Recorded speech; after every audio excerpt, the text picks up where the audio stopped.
Well, hi everybody. I'm Beatty and welcome again, my friends, to the Ask Beatty Show. And for those of you who may be tuning in for the very first time, and you're wondering what is the Ask Beatty Show all about, and who is Beatty Well, I am a nationally recognized psychotherapist and sex therapist, and I'm the author of the groundbreaking book on relationships. You know, it's interesting. I say this every single week, but I only wish that I had my book when I was starting my own dating and relationship life. And I'm sure many of you wonder, so what is her book really all about? Well, in a nutshell, I did research with 450 people, single people of all ages and stages in life, single and separated and divorced and widowed and widowers.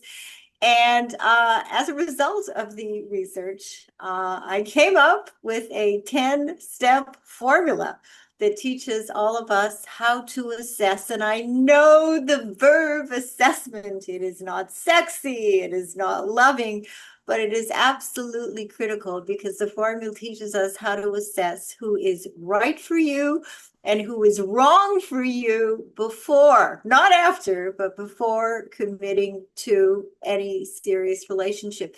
Because when you think about it these days, we assess every single thing in our life. Consumers spend hours and hours and days trying to decide what cell phone to buy, what car to buy, what is going to be the best computer. And yet, when we think about relationships, I think very rarely would that word be used, evaluation and assessment.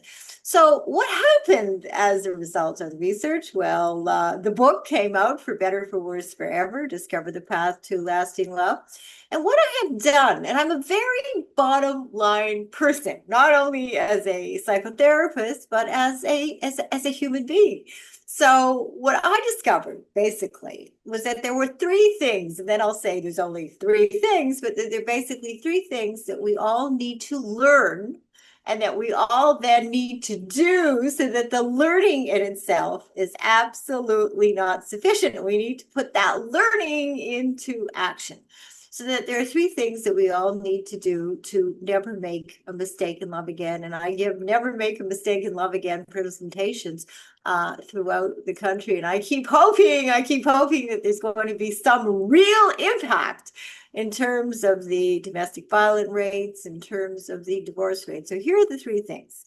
Number one, if you ever want to have a successful relationship with anyone, we need to be in a good place emotionally and psychologically and psychiatrically, and we need to be willing to dig deep and deal with our own issues, mostly stemming from our own family of origin, our depression, our anxiety, other mental health issues, our sexual abuse, our sexual assault, our alcoholism, our other drug related problem.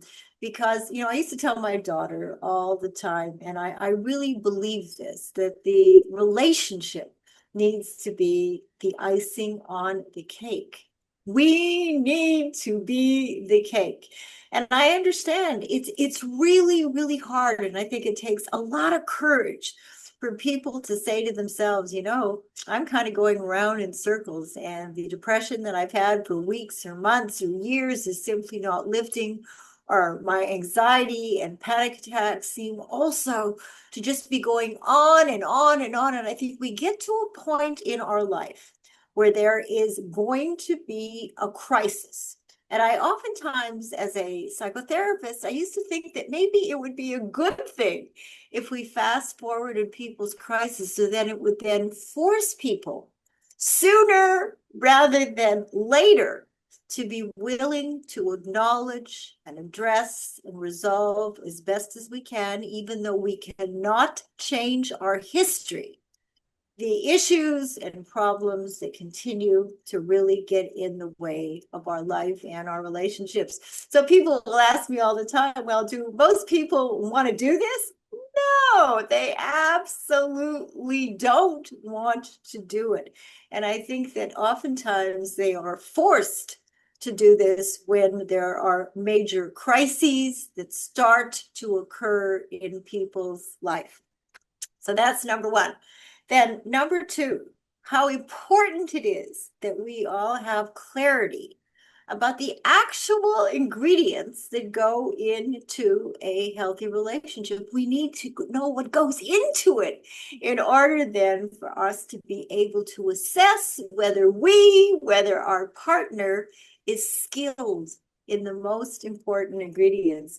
And I know that when I've been interviewed over the years, people will always ask me, they'll say, well, Beatty, what are the two most important ingredients that make or break relationships? Well, as unsexy and as unlovey-dovey as this answer is, the reality is that it happens to be emotional communication and problem solving. If we can't talk to each other in a respectful, loving way about any and all subjects, and if we are not capable, and if we have not chosen well in terms of a partner or people in our life who have and who want to hone their emotional communication and problem solving skills, it is simply not going to work, because the reality is that in the best of relationships, there are always going to be a lot of ups and downs, and we need to be with partners. We need to be with people in our families, at work, ideally, who have the capability and who have the desire to work things out. I mean, look at what is going on politically. I mean, this win-lose, I'm right, you're wrong mindset, it is destroying us. It is destroying our families. It is destroying relationships. It is destroying our political relationships with countries around the world. And, I oftentimes wonder, wouldn't it be a great thing beginning at the kindergarten level or the first grade level, where we taught little kids the importance of coming up with win-win resolutions, with win-win solutions. Now, I'm a former tennis champion. I was number 10 in Canada as a junior, and I'm still playing competitive tennis. And that's different, of course, on the courts, on the fields, in sports. We want to be the best. For me, it is definitely not about win-win. But in life, in our relationships, surely we can evolve, and we can really make it important for us to develop mindsets that will lead to looking at how we can go about working things out. How can we go about, regardless of our political differences, regardless of our religious differences, coming up with win-win resolutions? I mean, it would be a wonderful, wonderful, wonderful way to live. And we would see great differences and diminishing anxiety and depression statistics as we see in this country. A couple of weeks ago, I was talking about the wellness industry. And despite the fact, I mean, it is a global market, $1.8 trillion. I mean, that is incredible. And in the United States, we are spending 460 billion. I'm sure every day those numbers are going up dramatically, in the wellness health industry. And yet, look at the reality. Look at the reality of what is really going on. And I say the same thing when it comes to self-help books and therapists and love coaches and life coaches. Because in the United States, and I don't want to depress you, obesity, depression, and suicide are significant public health issues. The obesity rates, and it's just an amazing number, because you think about with Ozempic and a lot of the drugs that are really coming out now to help people lose weight. It's amazing. 42.4% of American adults are considered to be obese, and 30.7 are considered to be overweight. So we are bombarded with ads in print, on television, on our various different vices about the importance of wellness, about the importance of exercise. And yet you kind of wonder, what is it? What is it that is going on that somehow people are continuing? And I understand people these days are under enormous pressures. People are losing jobs. We're in a very political, unstable world right now. But yet, I still need to ask the question, what is it about us that we are continuing in so many ways to engage in destructive, self-destructive, and self-sabotaging behavior? Other depressing statistics, 18.5% of adults in the United States are experiencing clinical depression. And what's interesting is that the United States ranks 29th for depressive disorders globally. And depression rates in the United States have been increasing, with lifetime and current depression rates hitting new highs in recent years. And this is post pandemic. For example, a 2021 survey indicated that 39.7, that's almost 40% of high school students are experiencing persistent feelings of sadness and hopelessness. I mean, I remember when I was in high school, and of course I grew up in Winnipeg, Canada. It was a different world at a different time. I'm sure that there were students. I'm sure there were friends. I mean, we went through the normal ups and downs.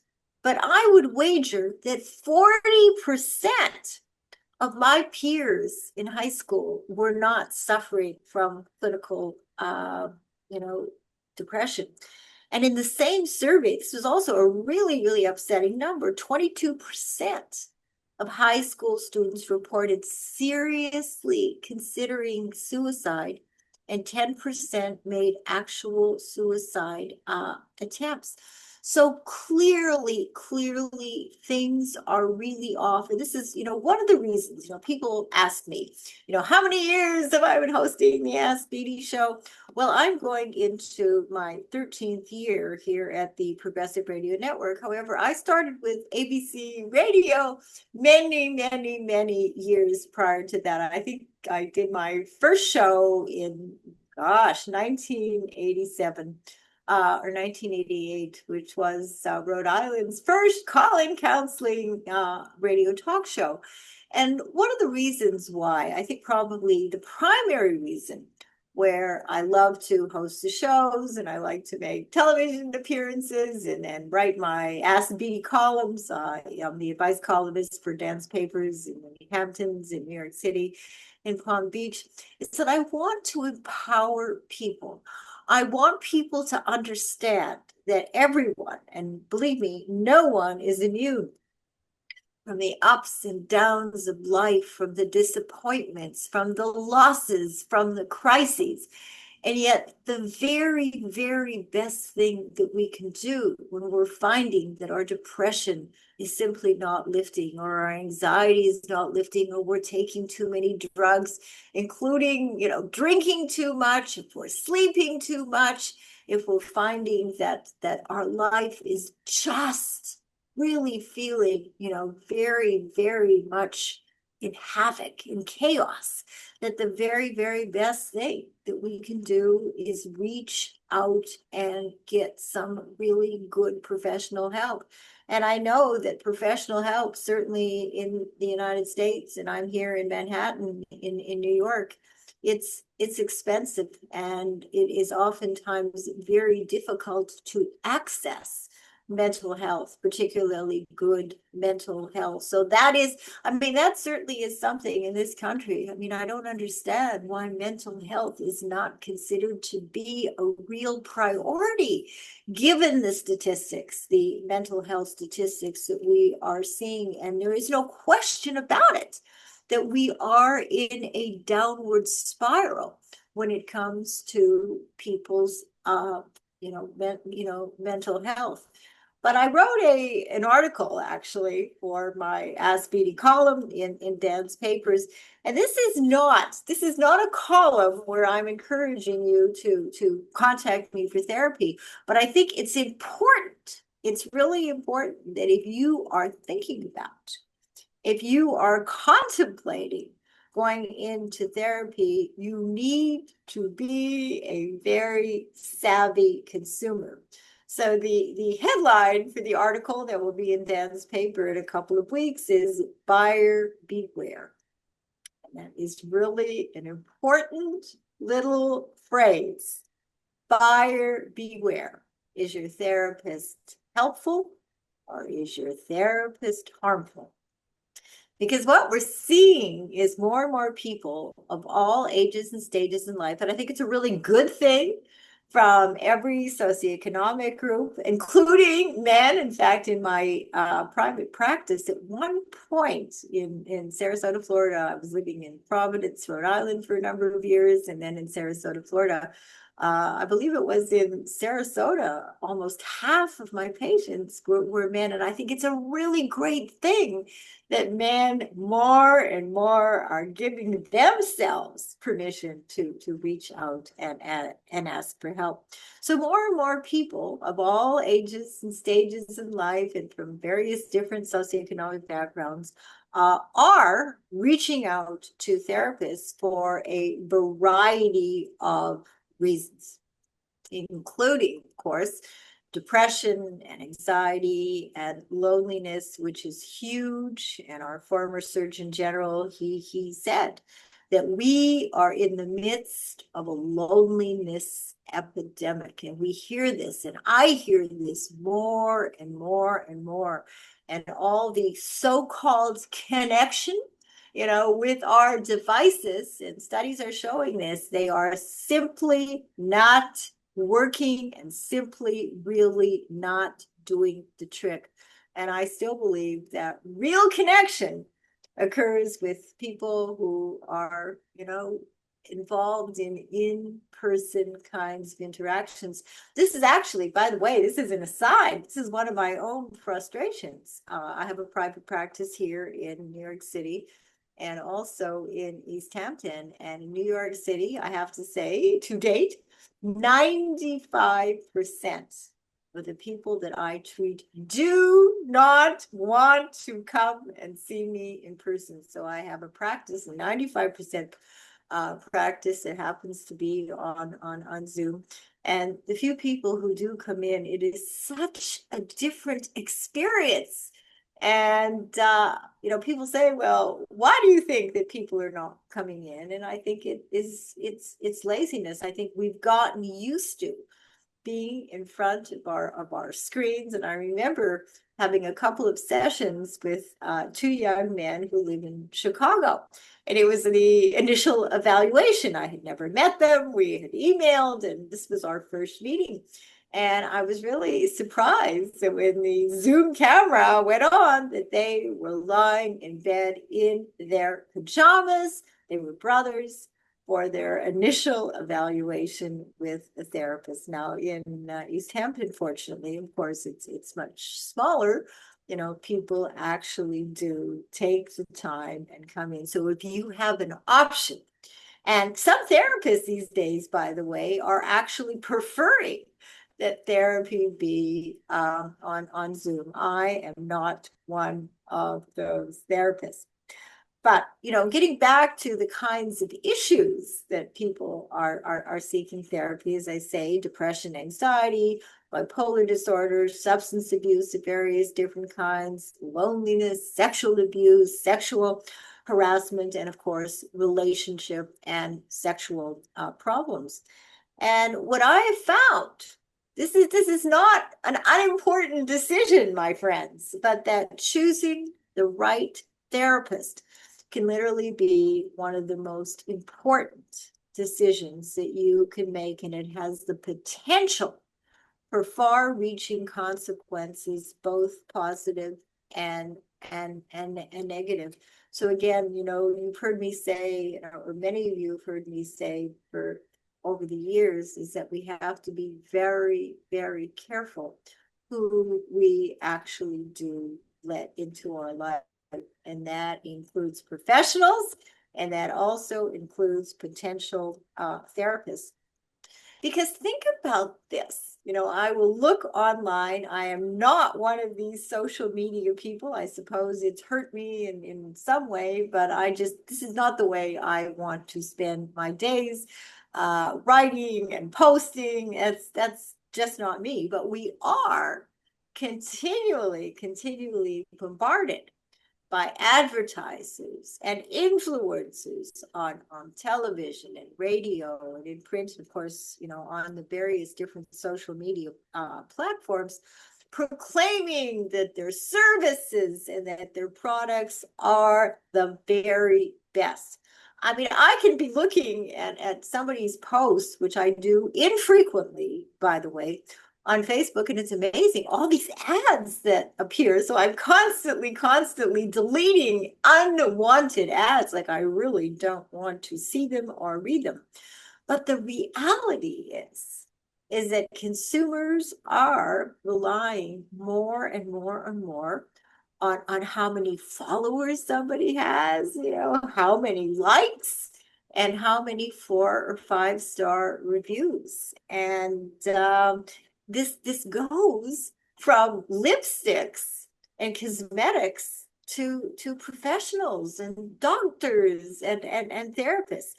And one of the things over the weekend is I was, finishing off my article. I was really shocked, and you may think, well, gee, she's naive, but I was really shocked to discover how many actual sites there are that tell you exactly where you can buy for money Instagram followers and likes and 5 stars reviews. So maybe you knew that, but I did not know that at all. It was really a revelation. And in the current wellness and mental health space, we have never, ever seen so many therapists of various different kinds, and coaches, and love coaches, and life coaches, and wellness experts, and many. And I want you to hear this. I really want you to hear this because I am concerned about your safety. Okay. Many with questionable credentials, if any. So, how does the consumer, how do I go about finding a bona fide psychotherapist, a sex therapist with the necessary degrees and clinical experience who can take you on a safe, evidence-based clinical journey? Those are the questions. Those are exactly the questions that you and me and anybody, actually, not just looking for a therapist, but looking for a professional to work with. We need to be willing to do our homework. So here are some suggestions. And, if any of you have any comments, you can go to my beattycone.com website, where all my contact information is there. So number one, if you want to write this down, although, of course, the show is in the Progressive Radio Network archives, and you can listen to all of my shows, 13 years of shows that happen to be archived. So number one, get a referral from somebody that you trust, like your family doctor. And I know that people are oftentimes embarrassed and they feel some shame perhaps in asking for a mental health referral, but at least, if you're asking your doctor, hopefully, he or she knows people or who has worked with people who they can confidently refer you to. And do not be taken in by all the splashy ads and likes and television appearances. And also, and this is something else that it comes up a lot, that remember that your best friend's therapist may not be the best therapist for you. So again, I encourage you to ask somebody who you really trust for a good referral. Okay, and even then, there are no guarantees that you're going to have the connection, but at least that is a really, really good place to start. Number two, you're going to have to do your homework here. Make sure that the therapist that you choose has considerable, and this is a bias, and I know that when I started out of school, I did my graduate and postgraduate training at McGill University in Montreal. I was new and I got a job in the Montreal school system as a school social worker. And when I think back, really, I had great training, but how little I really knew. I did not have sufficient life experience. But look, we all had to begin somewhere. But my bias is not to go to somebody who was just graduated, but to go to somebody who has had considerable clinical experience, specializing in your particular issue. Because the fact is that we are not experts and we cannot be experts in every single area of mental health. And I can share this with you. For example, more and more clinicians, are finding themselves in the world of psychedelics. And this is not an area that I have any training.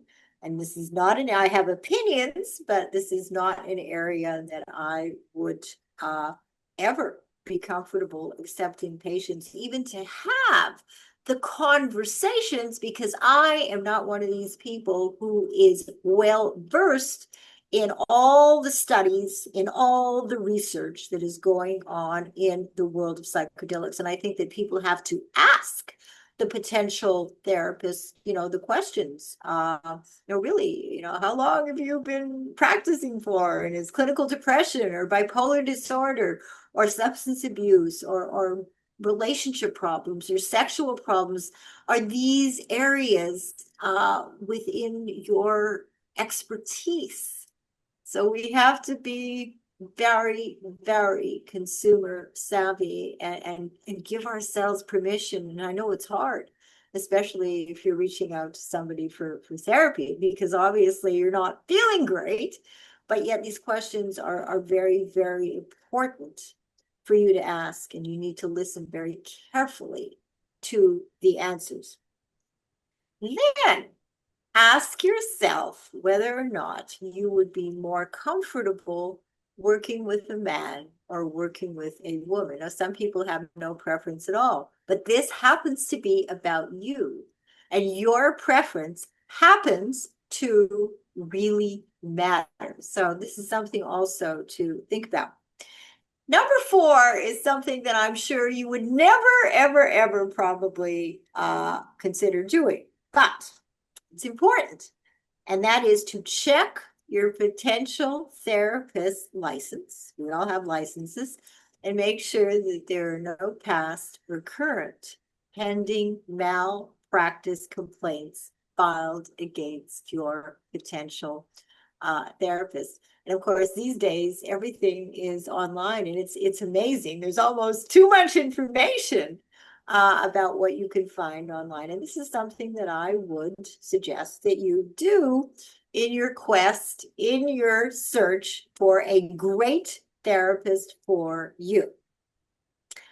Number five, the first session. I know you're nervous, you're scared. It's normal to feel that way, but expect that your therapist will ask you a lot of tough questions about your family background, about your relationship history, about your sex life, about possible sexual abuse, sexual assault, previous psychiatric issues, addictions, affairs, any hospitalizations, psychiatric hospitalizations, or just general hospitalizations, because I think knowing about one's medical history is also, it's really important for us to know.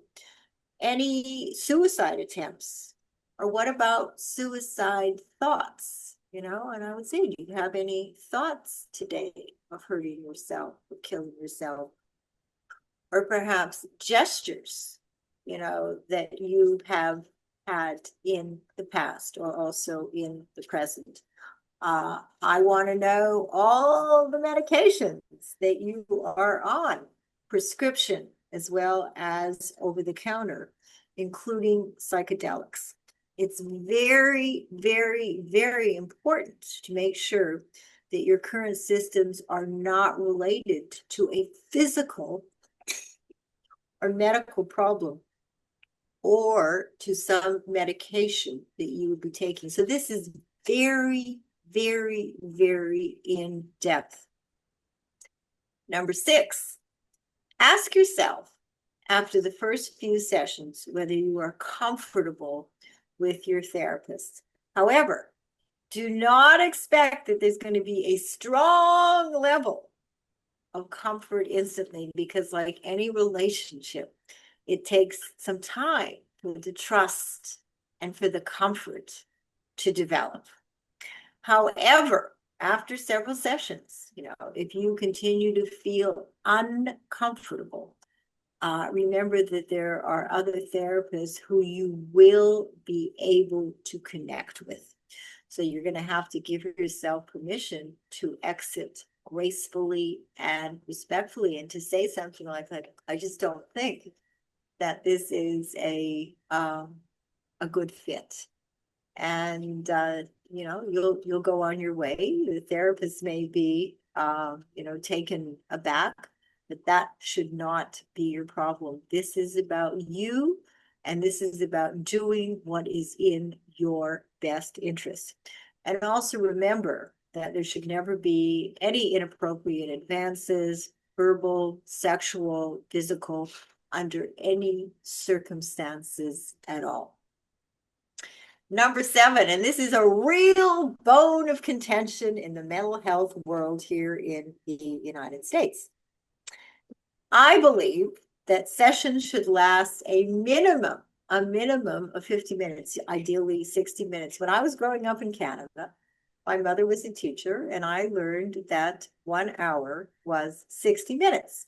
It was not 50 minutes. It was not 45 minutes. And I understand about the therapeutic 45-minute hour and 50-minute hour. That is not something that I believe is in your best interest. And yet, the therapists control the sessions in terms of the time allotted to you in the therapy. So you may not have much of a say, if any.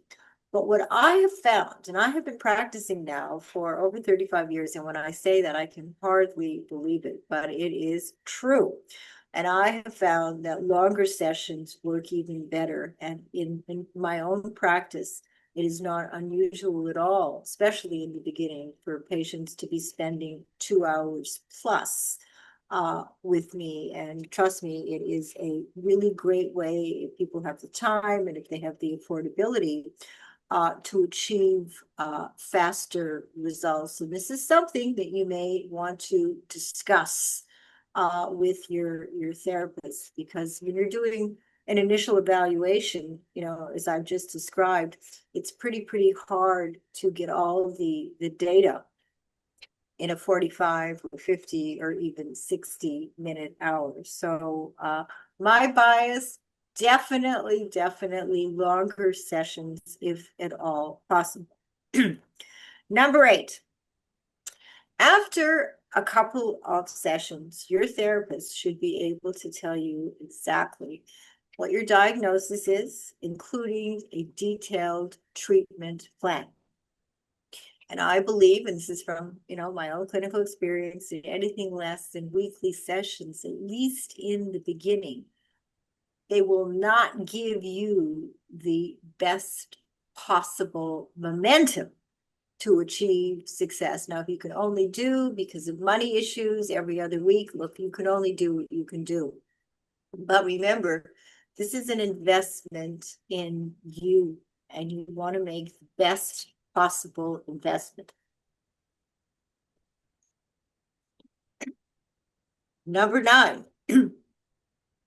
if money is a problem, try and negotiate your fee with your therapist or suggest a payment plan, and don't be afraid to ask for what you want. And I'll tell you that over the years, I've seen people from the inner city areas of Montreal to people who have more money than we could ever imagine. And I think that almost everyone, has asked whether or not I would be willing to adjust or negotiate the fee. And in my world, in my private practice, I am, and I always have been. And I think that if it's something that is important to you, if it's something that is going to add an additional stress on your life, it's a subject that you need to broach.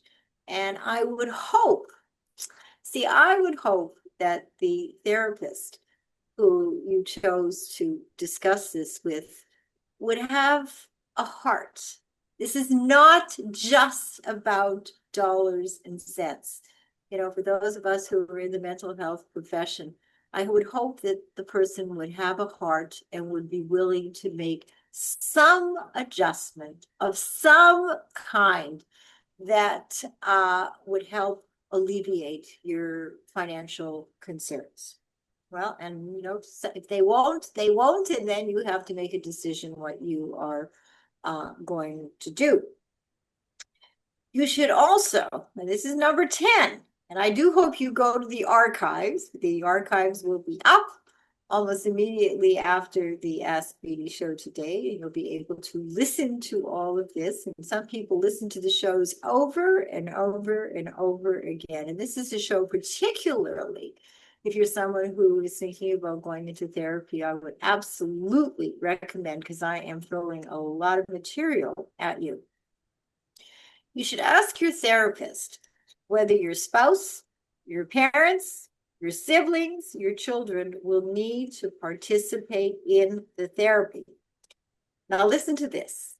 Clearly, if you are having relationship difficulties, it is essential. It is essential, assuming, of course, that you feel safe, that your significant other and family members participate at some point in your therapy.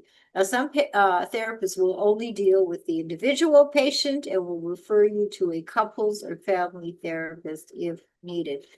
Now, this is where things can become very, very dangerous. And I want to give you actually an example of a couple that I had treated last year. They'd been married for about 15 years. They claimed to love each other a lot.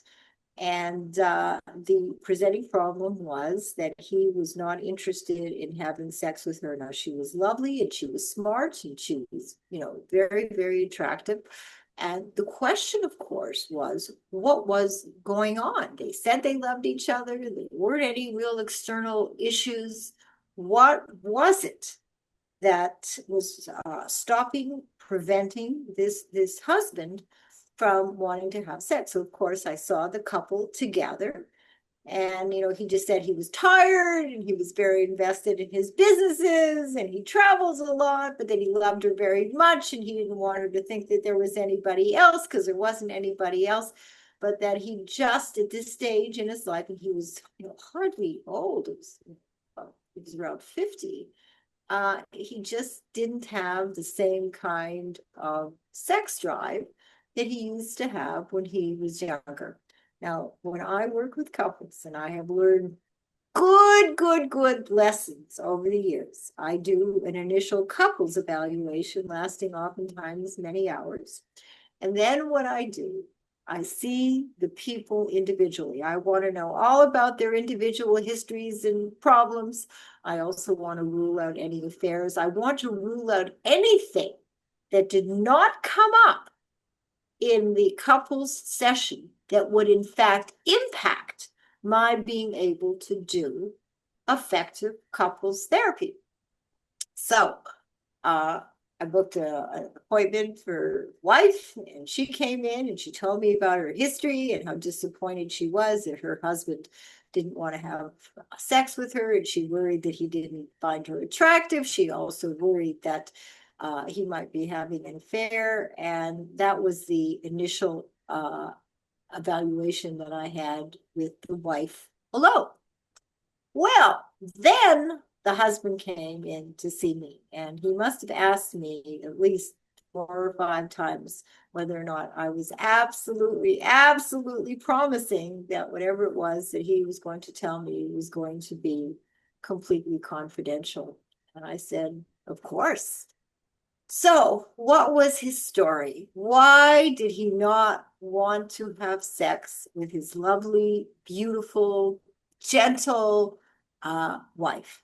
Well, he told me that he was gay and that he had always been gay and that he had not been willing and not, was never ready and is still not willing and wanting to come out, and he did not want his wife to know. In fact, he did not want anyone to know. When I asked him about his sex life, he told me that there was a man in his life who he saw occasionally.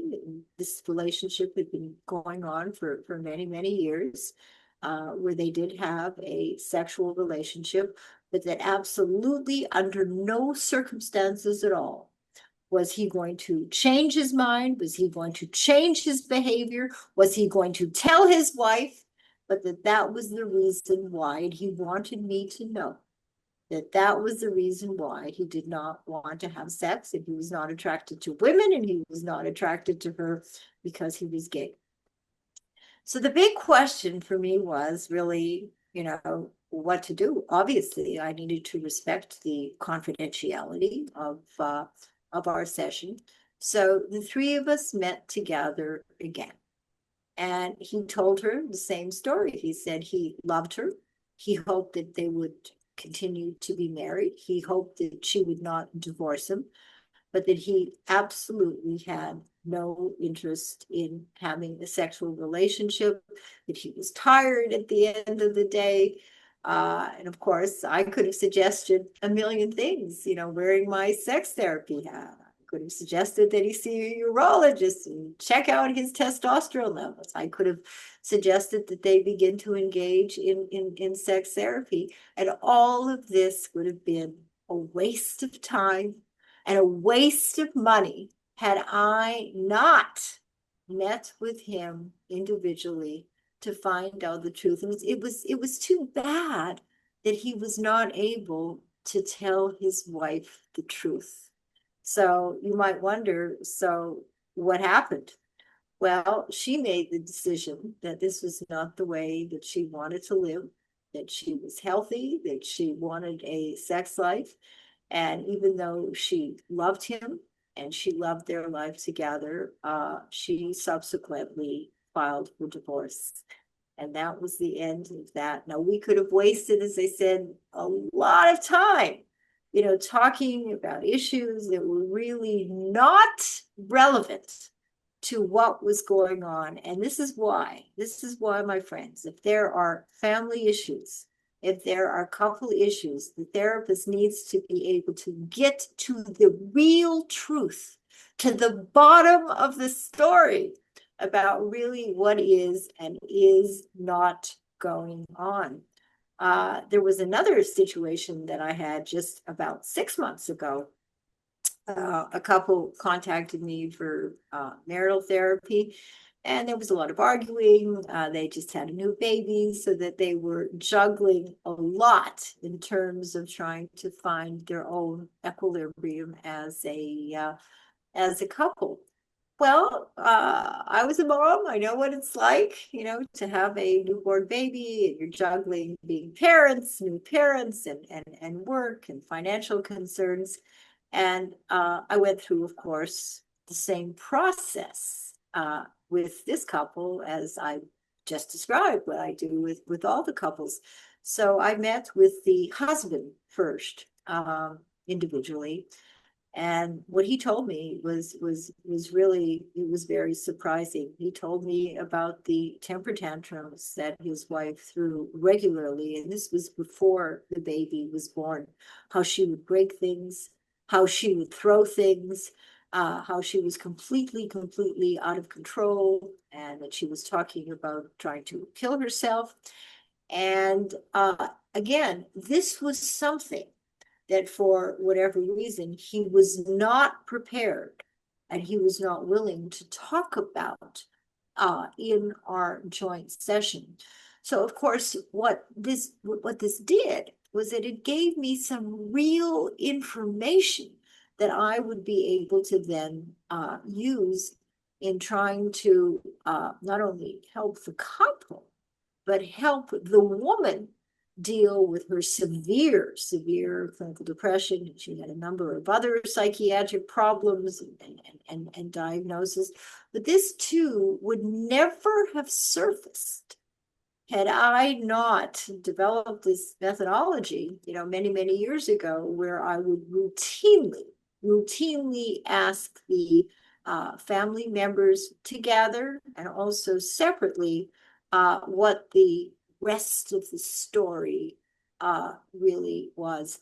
And when the three of us, got back together, I was able to say that, I understood that, they were under a lot of stress and that she was under a lot of stress, and that I thought it would really be a good idea to be able to have both couple and individual sessions, for us to gather as a threesome, and then for them to meet individually with me as well. And this actually, it worked out very well. And yet during the session, I think because his fears and his, legitimate fears about her own instability and volatility prevented him from really speaking up when we were doing our initial, joint couples evaluation. So there's a lot of art that goes on in good therapy. It's not just about methodology. It's not just about, what your theoretical orientation is. You need to be with somebody who really knows, what they are doing.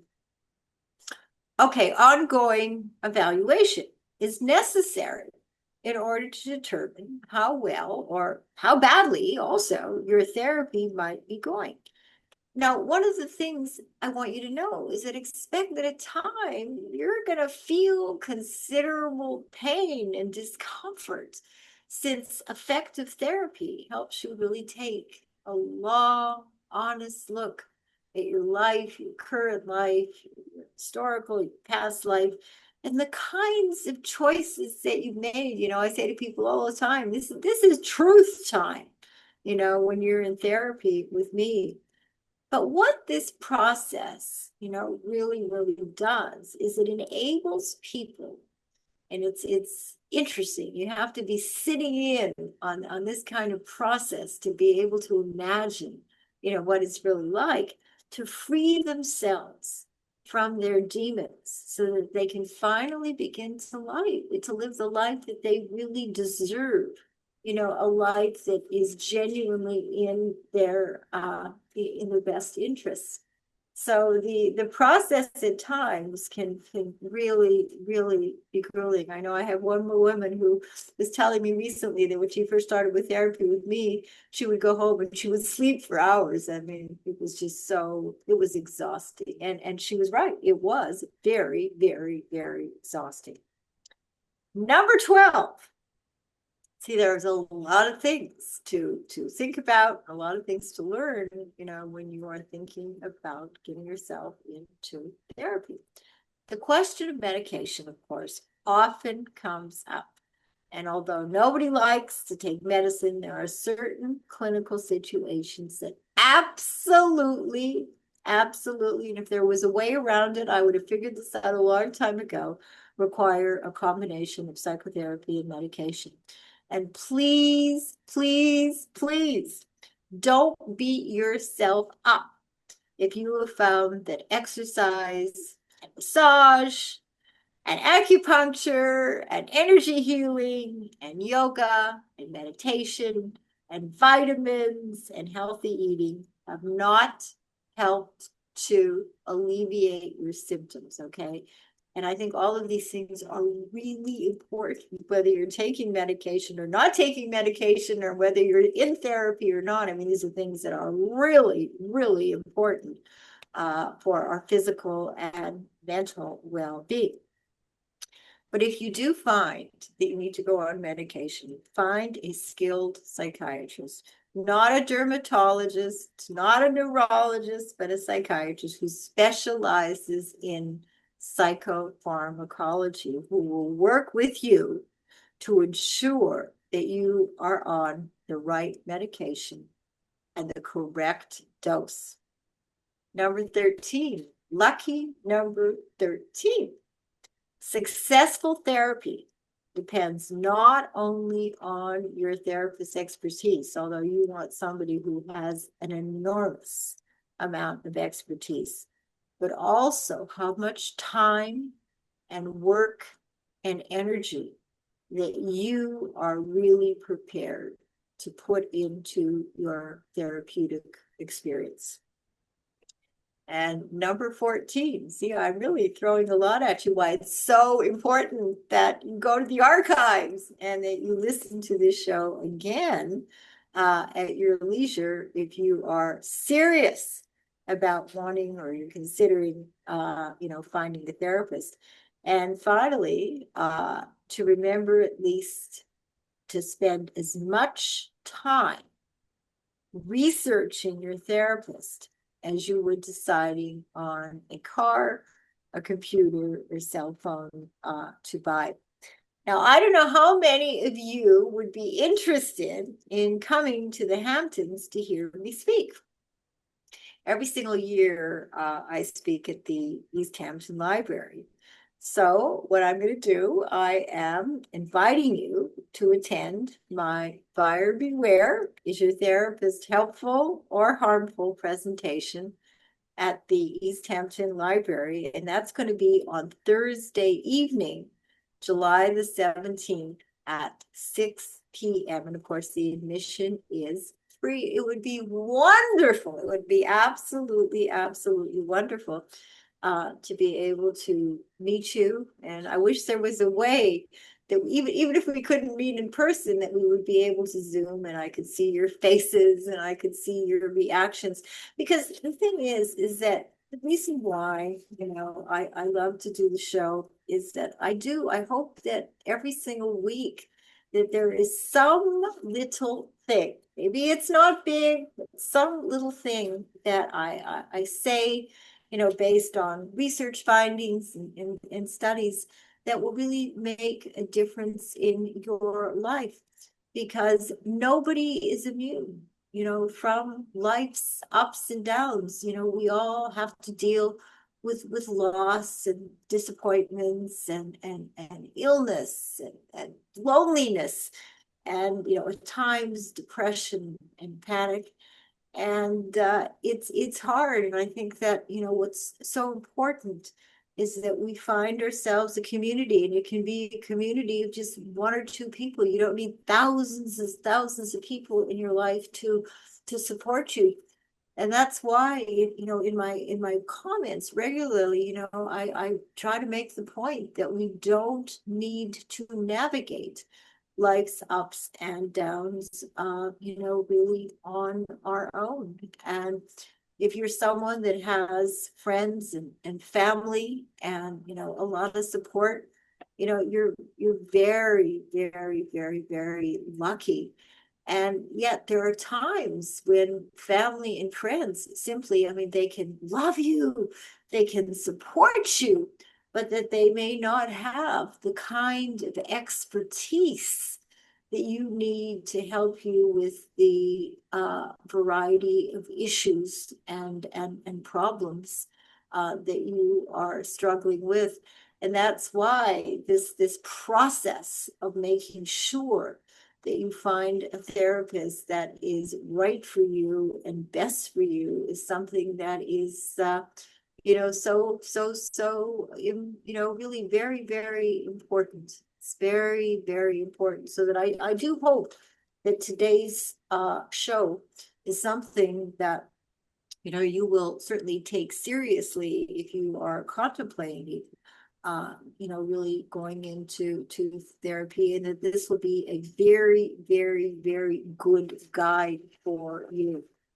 I want to end the show with brutal words from actor Anthony Hopkins. And I know that I've talked about this previously, but what I have found in the last week with many of my patients, that there's been a common theme where they are chasing people who are unavailable and who have virtually nothing to give to them but a lot of heartbreak. And I love some of the words from Anthony Hopkins' Brutal Truths. And this is what he says. He says, let go of people. This is something that we really need to take in, and it's hard. Let go of people who are not ready to love you. This is the hardest thing you'll ever have to do in your life. And it will also be the most important, chasing the unavailable. What does that do? It makes us crazy. He talks about also stop having difficult conversations with people who don't want to change. It takes two people. It takes a village to be able to make changes. And if you're with someone who is not interested in hearing you and is not interested in making any changes, what are you doing? You're wasting your energy, you're wasting your time, you're wasting your breath. And finally, of course, he has many other things that I can, go through at another time. Stop showing up for people who are not interested in your presence. You know how we chase people. We want this person to love us. We want them to take us out. We want them to marry us. We want them to hire us. So that these are three of the things that I think that we need to take very, very, very, very seriously. Because I know that your instinct, and I think all of our instincts, is to do everything possible to gain the appreciation and perhaps love of those around you. But it is an impulse that steals our time and energy and our mental and physical health. So something to think about. Well, listen, I want to end the show. It's 3:58 with my 2 weekly messages. And of course, the first is to do everything possible and think about this as you go through your day, to be living your life in ways that are really in your best interest. And ask yourself throughout the day, is this, whatever this is this good for me?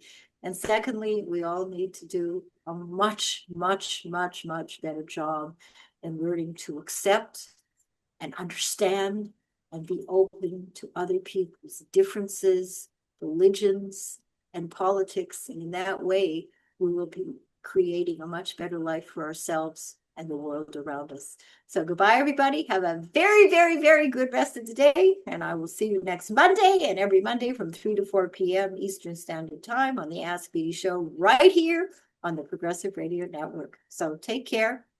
Bye, everybody.